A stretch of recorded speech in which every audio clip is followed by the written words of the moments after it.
Cantare con i Queen, la schizofonia e il re dei vampiri.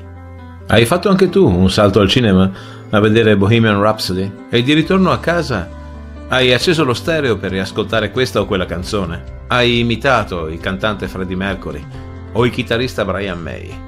Sai, quelle scene in cui si suona una chitarra invisibile fingendo di essere sul palco? Quando capita, nella nostra mente ci trasportiamo in un luogo in cui il suono è diverso da quello ambientale in cui realmente ci troviamo. Se sei come me e hai visto il film di sera, magari anche tu hai indossato le cuffie e hai dato la tua performance del 1985 con i Queen allo stadio Wembley nel silenzio della casa addormentata. Da quando abbiamo la possibilità di riprodurre tecnicamente i suoni, abbiamo dato origine all'evento psicofisico che viene chiamato schizofonia. Schizofonia è la frattura esistente tra un suono originale e la sua trasmissione o riproduzione elettroacustica, ossia la possibilità di scindere il suono dal suo luogo abituale, conferendogli un'esistenza indipendente. È così che la descrive il compositore e saggista Robert Murray Schafer e la indica come una delle conseguenze dirette dell'invenzione del fonografo. Si può addirittura far risalire l'origine della schizofonia al telegrafo elettrico inventato da Morse nel 1836. Essa nasce, cioè, con la possibilità di comunicare in remoto attraverso il suono. A poco meno di 200 anni di distanza possiamo dire che siamo normalmente schizofonici, in quanto abbiamo tranquillamente accettato il divorzio tra la fonte sonora e il suono stesso, al punto che consideriamo la schizofonia un'esperienza acustica normale, così come una volta facevamo tra i suoni dell'ambiente e la natura. Ogni musica riprodotta è schizofonica: la radio, la TV, il telefono, anche l'autoradio nella nostra automobile. Il pericolo più grande, a mio parere, ai giorni nostri, è l'uso delle cuffie e degli auricolari nelle nostre passeggiate in città.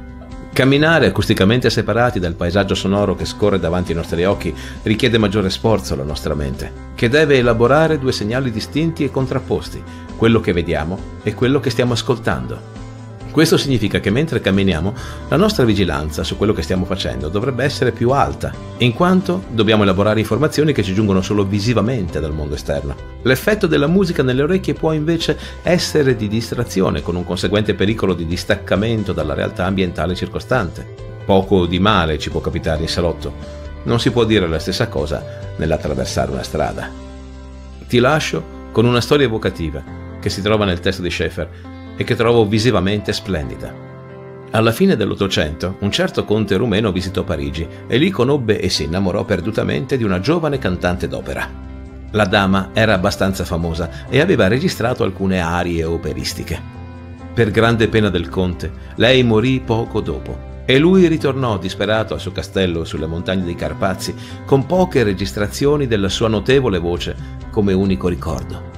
Fece scolpire una statua della sua dama in marmo bianco e la mise vicino al camino nel suo studio, dove ogni sera ascoltava i dischi in solitudine. Nelle proprietà del conte abitavano molti contadini che naturalmente non avevano mai visto prima un giradischi. Sentendo una voce di donna, si misero a spiare dalla finestra, ma solo per restare atterriti alla vista del solitario conte di fronte alla statua. Il conte venne chiamato Dracula, Dracul, che in rumeno significa demonio. Condividi questo video se ti è piaciuto.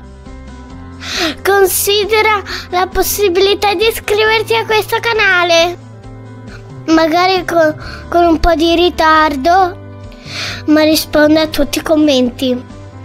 Quindi se ti va, il tuo commento è il benvenuto.